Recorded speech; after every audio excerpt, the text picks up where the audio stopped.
sori. moom xam na mënu ma ko sori. mais bu fële waaw des ndab da ngaa doy waar. demal merci beaucoup.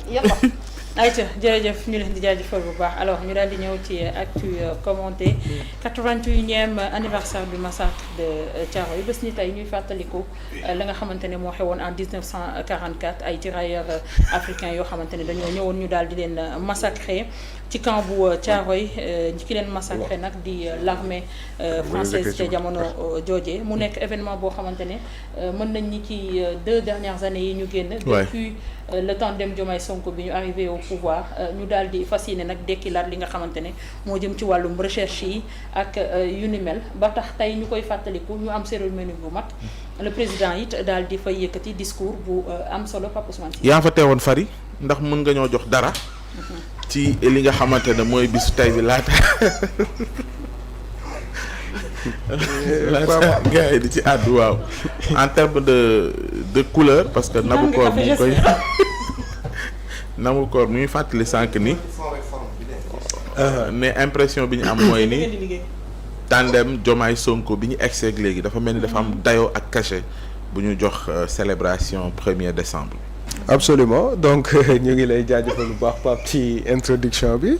je pense que 81e anniversaire ñuy célébrer li nga xam du ma ne sax célébrer lay wax mais quand même ñuy commémorer li nga xam ne mooy li xewoon foofee sa Thiaroye en 1944 je pense que c'est une histoire boo xamante ni tout le peuple sénégalais doon koy partager sunuy maam yoo xamante ni dañ doon liggéeyal tubaab dem xeexal leen ñibbisi di revendiquer li nga xam ne mooy seeni droit ñu daal di leen massacrer mu nekk une histoire douloureuse une histoire boo xamante ni jamono du ko fàtte Sénégalais itam du ko fàtte le président Bassirou Diomaye Diakhar Faye gannaaw ba nu ko élire en 2024 mu daal di ñëw ne bés la boo xamante ni tey danoo war di fàttalikuwaat histoire waaye itam di interroger histoire ci lu am solo ndaxte tey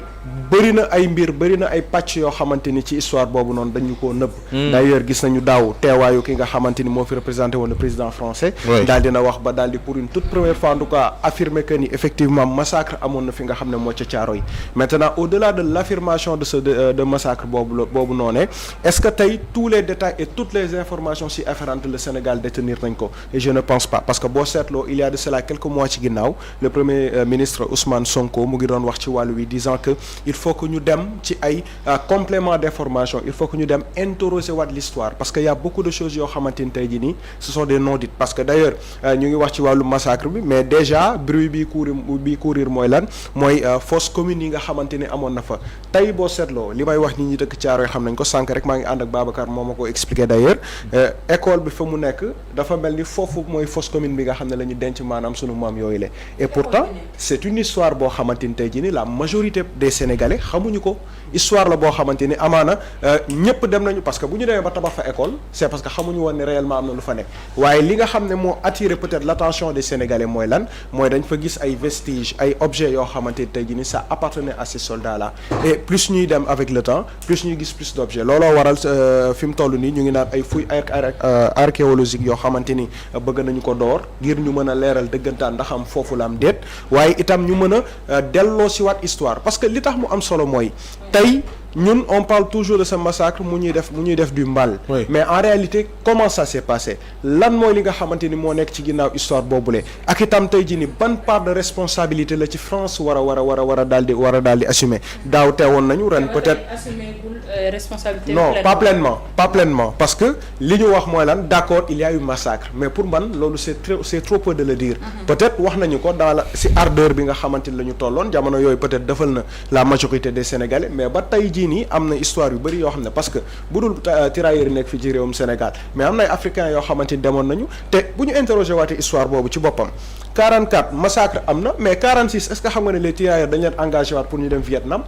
beneen guerre boo xamante ni ñoom tirailleurs yi jógewaat nañu Sénégal demaat Vietnam participer ci guerre boo xamante ni tey jii ni français yi ñoo ko doon xeex parewuñu ci loolu 54 ñu ñëwaat demaat ci guerre d'Algérie bi nga xamante ni moo amoon fii nga xam ne mooy ci Afrique donc ba tey dafa mel ni dañoo yàgg di noot suñu baat di ñu gindi ci ñi nga xam ne mooy seen i bëgg-bëgg te en retour tey jii ni peut-être respect bi war cër bi war ak colère bi nga xam ne war nañ ko sekk ak ñoom ba tey wut noonu maintenant nag le président Bassirou Diomaye ne il faut que à chaque fois ñuy fàttaliku bés bi waaye itam di teg ay jéego ngir mën a leeral loolu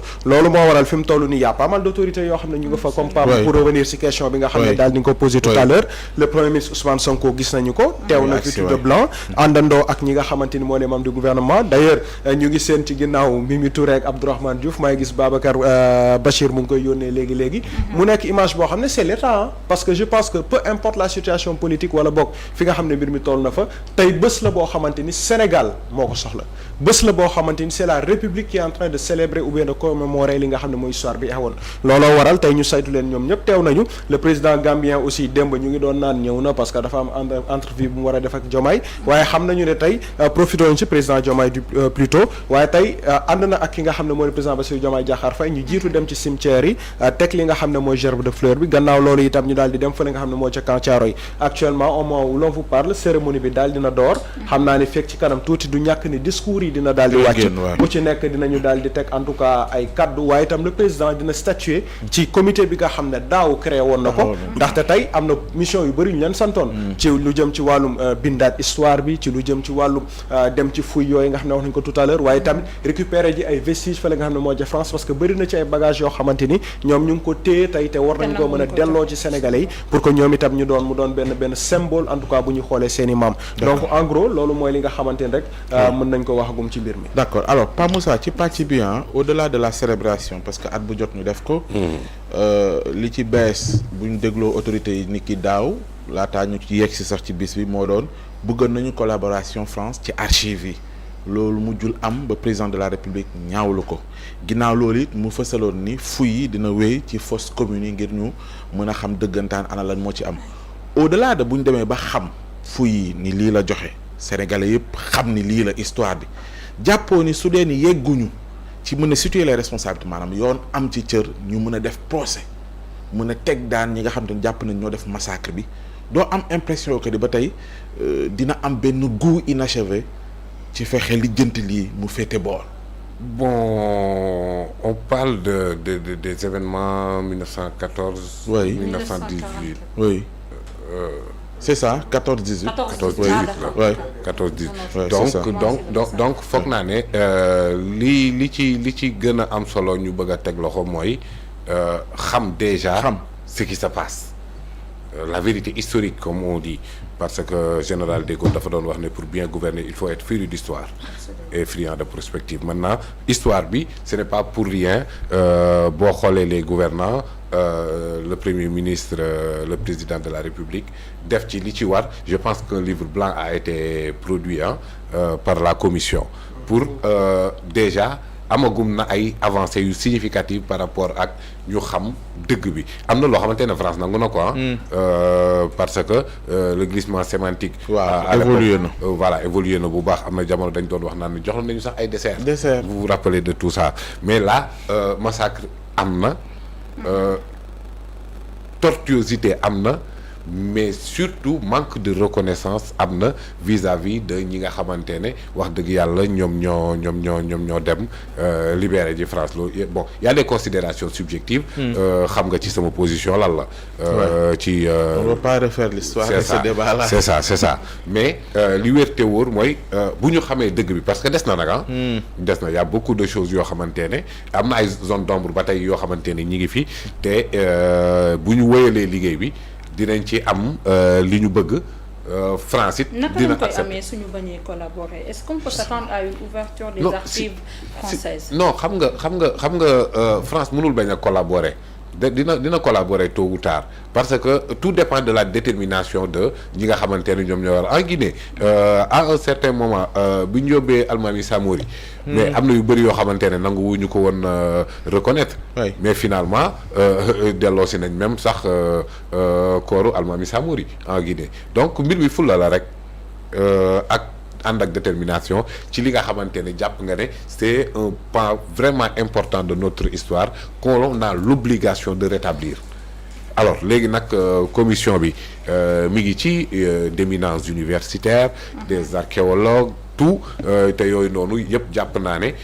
buñ ci defee liñ ci war a def ak rigueur bi mu laaj sur le plan scientifique dinañ mën a am ay éléments de preuve irréfutables qui obligeront la France à collaborer parce que ñoom kii wala nañ ko seen bopp boo fa demee fekk fa ay arc de triomphe boo demee ci archive nationale yooyu yëpp di nga fa parce que xam nañ ne daa am na benn journaliste bu koy faral di wax seen confrère boobu noonu Alain Foka un peuple sans histoire c'est un corps sans âme. On n'acceptera pas d'être ça nous donc kon yell na ñu xam li nga xamante ne moom moo fa xewoon mais effectivement c'est là où ça devient plus intéressant et après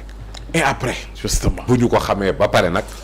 voilà parce que loolu benn aspect la ci li nga xamante ne ñun suñu digganteeg ak l'ancienne puissance coloniale mais lii def ngeen ko c'est irréel même seeni famille am nañ